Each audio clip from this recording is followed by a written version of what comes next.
Hello everyone, welcome back to my channel on Nafisha studios. ये है मेरे क्लाइंट की before and after split and remove की clip, जिसमें आफ्टर वाले में आप देखोगे कि इनके हेयर कितने हाइजीनिक और क्लीन साफ़ सुथरे नज़र आ रहे हैं और विदाउट स्ट्रेटनर और ब्लो ड्रायर। वहीं बिफोर वाले में कितने ज़्यादा रफ रूखे बेजान नज़र आ रहे हैं और पूरे हेयर हेल्दी और मस्त लंबे काले हैं, लेकिन सिर्फ स्प्लिट एंड्स की वजह से पूरा लुक ख़राब हो रहा है। तो आज इस वीडियो में मैं आप लोगों को वो 3 स्पेशल टेक्निक्स बताऊँगी स्प्लिट एंड रिमूव की, 3 मेजर टिप्स बताऊंगी जो आप खुद भी फॉलो करेंगे और क्लाइंट को भी बताएंगे आफ्टर सेशन। और आपके जो क्वेरीज हैं, 5 क्वेश्चंस मेजरली, जैसे कि चार्जेस क्या रहेंगे पार्लर में और जब आप जाओगे तो क्या पे करोगे, फिर टाइम कितना लग जाता है हमें इसको करने में। तीसरा क्वेश्चन, हमें सेशंस कितने चाहिए होंगे, डिपेंड करेगा अलग अलग हेयर्स के ऊपर और उनकी डैमेज के ऊपर। प्लस हमें मशीन यूज़ करना है या सीज़र करेंगे तो रिजल्ट आएगा कि नहीं, क्या टेक्निक रहेगी, और हम पार्लर में क्या क्या और ट्रीटमेंट्स ले सकते हैं या क्लाइंट को सजेस्ट कर सकते हैं। तो चलिए शुरू करते हैं।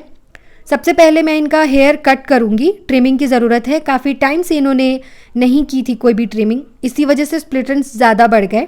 इनको वी शेप दे रही हूँ मैं। अब 4 इंच तक के मैं इनको हेयर कट कर रही हूँ। ये करने की वजह इसीलिए है क्योंकि अगर हम पूरा हेयर में स्प्लिट एंड रिमूव करेंगे, बेटर है कि हम नीचे के बालों को कट कर दें ताकि हमारा टाइम और मेहनत दोनों बचे।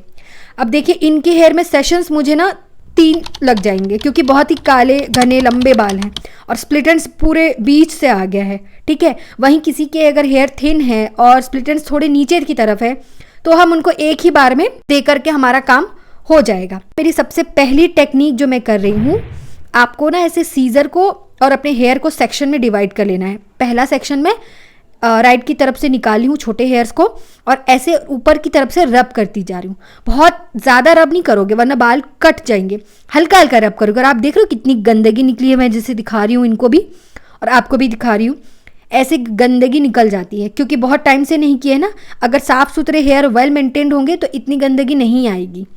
तो ये सबसे पहला टेक्निक रहेगा। आपको इसमें थोड़ा ना बाल को सुलझाना पड़ता है बार बार, ठीक है। याद रखो फर्स्ट टेक्निक को थोड़ा ना आपको प्रैक्टिस की ज़रूरत पड़ेगी, वरना ना हेयर बीच बीच से फटते हैं, कटते हैं, ठीक है। तो थोड़ा प्रैक्टिस करके करना और हमेशा सेक्शन इतने पतले पतले ही रखना, ठीक है। नाउ हम सेकेंड टेक्निक में आएंगे, ट्विस्ट टेक्निक, जिसमें मैं हेयर को ऐसे स्ट्रॉन्ग करके रख रही हूँ और ऐसे ट्विस्ट कर रही हूँ। लेफ्ट साइड भी करेंगे ट्विस्ट, फिर राइट साइड भी करेंगे। और देखो ऐसे ना आपको सीजर से जो भी स्प्लिट एंड्स के हेयर्स होंगे ना छोटे छोटे, उनको ऐसे उठाना है ना। अभी आप देखो वीडियो में कैसे ये बाहर आ रहे हैं, दिख रहा है आपको। और फिर आपको ऐसे कट करना है, जो जो आपको दिखेंगे ना स्प्लिट एंड्स वाले, उनको आपको ऐसे ऐसे कट करते जाना है। ये चीज़ आप कोम से भी कर सकते हो, कोम से भी आप हटाना चाहोगे ना थोड़ा थोड़ा तो हो जाएगा, ठीक है। अब मैं वीडियो में आप लोगों को थोड़ा फास्ट करके दिखा रही हूँ क्योंकि बहुत लंबे घने बाल थे ना, बहुत टाइम भी लग रहा था इस पर। यहाँ पे देखो आप लोग कितने स्प्लिट एंड्स हैं, बिल्कुल बीच से है ना, इसीलिए ही मैंने नीचे से पहले हेयर कट दे दिया था। और थर्ड टेक्निक हम करेंगे, इसमें हम ना हेयर को बिल्कुल स्ट्रेट रखना है हमें, और ऊपर की तरफ जो भी हमारे स्प्लिट एंड्स है ना उसको थोड़ा पहले सीजर से उठाना है और फिर थोड़ा स्ट्रॉन्ग हैंड से उसको कट करना है। तो ट्विस्टिंग सेकंड वाले में हमने लेफ्ट और राइट पे दोनों तरफ से स्प्लिट एंड्स निकाले थे, और इसमें क्या करेंगे कि बीच के बालों में भी जो स्प्लिट एंड्स है ना वो भी इस पर रिमूव हो जाएंगे इस टेक्निक से। अब मैं फ्रंट के सेक्शन में ये वाला फिर से वही वाला फर्स्ट टेक्निक कर रही हूँ। आप लोग फिर से एक बार देख लो, है ना। इसको बार बार देखोगे तो समझ में आएगा, और जितनी बार भी करोगे ना तो बिल्कुल स्ट्रेट रखना है हेयर को, नहीं तो फिर से बालों के जो देखो मैं इनको दिखा रही थी कितना गंदगी आया है। तो शी वॉज ऑल्सो सॉक्ड, मतलब 1 साल से उन्होंने कुछ भी नहीं किया था, अपने हेयर की कोई केयर ही नहीं की थी, तभी तो ये सब प्रॉब्लम्स आती हैं। और स्प्लिट एंड्स जो होता है ना गाइज, ये ना हेयर की ग्रोथ को बिल्कुल रोक देता है। जो अच्छे लंबे हो रहे थे वो चीज़ बंद हो जाती है और बहुत ही डैमेज करता है। फिर आप महंगे महंगे ट्रीटमेंट्स लोगे तो क्या फ़ायदा। पहले से ही थोड़ा सा मेंटेन करना ज़रूरी है। तो इसकी जो टिप्स है वो आगे मैं आपको बताऊंगी, है ना। फिलहाल तो आप क्वेरीज देखते चले जाओ। और ये ना मैंने बीच बीच में से फिर से एक बार से बालों को सुलझा के, ये भी आप कर सकते हो, ये बस ईजीएस्ट वे है कि दिख रहा है तो हम उसको ऊपर ऊपर से जो कट होंगे ना वो कट कर देंगे। अब देखो इसमें क्या आपको समझ आ रहा है कि हेयर इक्वली लंबे नहीं हुए हैं, आधे बीच बीच में से फटे हुए हैं, टूट टूट के बढ़ रहे हैं और ग्रोथ इसीलिए रुक गई है, ठीक है। मैं आपको चार्जेस के बारे में बता देती हूँ। अब अगर लॉन्ग हेयर होंगे तो आपको जो है 300 रुपये चार्ज करने हैं, और शॉर्ट हेयर होंगे, कम स्प्लिट एंड्स होंगे तो 200 रुपये आप चार्ज कर सकते हो। तो ये 200 से 300 के बीच में वेरी करेगा। ठीक है, इनके हेयर को मैंने ना 300 रुपये चार्ज किए थे। ओके, क्योंकि काफ़ी ज़्यादा घने भी थे और बीच से स्प्लिट एंड्स हो गए थे।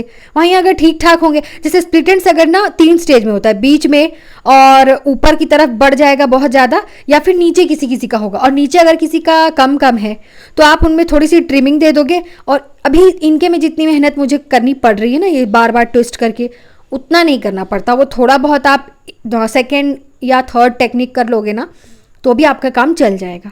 तो इस हिसाब से चार्जेस आएंगे। फिर दूसरी जो क्वेरीज थी आप लोगों की, सीज़र से करना है या मशीन से, तो मैं तो मशीन नहीं रखी हूँ, सीज़र से ही देख लो आप कितने अच्छे से दिख रहा है और करने हो रहा है। तो मशीन पे फिर चार्जेस अलग पड़ जाएंगे, और सीज़र से जो है ना अच्छे से हो जाता है, तो इसीलिए मैंने फ़िलहाल तो मैं सीज़र से कर रही हूँ सेक्शन निकाल कर। एक और क्वेरी, टाइम कितना लगेगा, तो 1 आवर मुझे लग गए थे लगभग इस हेयर को करने में, इससे ज़्यादा भी लग सकता है।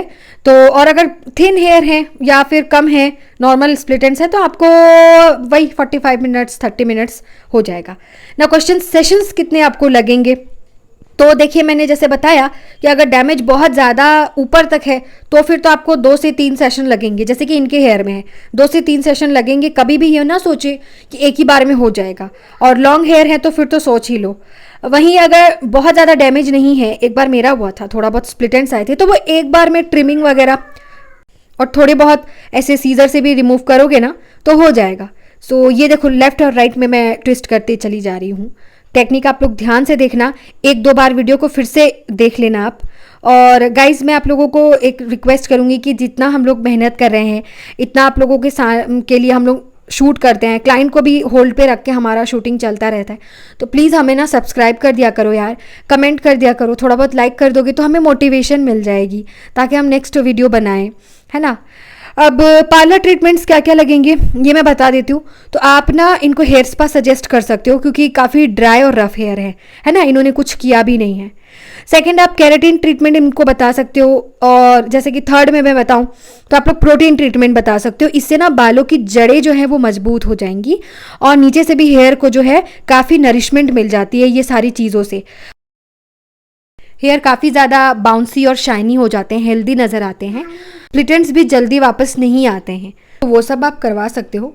अच्छा, मैं आपको सजेस्ट करूंगी, मेरे चैनल पे एक हेयर स्पा की वीडियो है, बहुत छोटी सी है, लेकिन आपको ना वहाँ पे बहुत सारे टिप्स एंड ट्रिक्स मिल जाएंगे हेयर स्पा के रिलेटेड, तो वो एक बार आप जाके देख लेना, डिस्क्रिप्शन बॉक्स में लिंक भी दे दूंगी।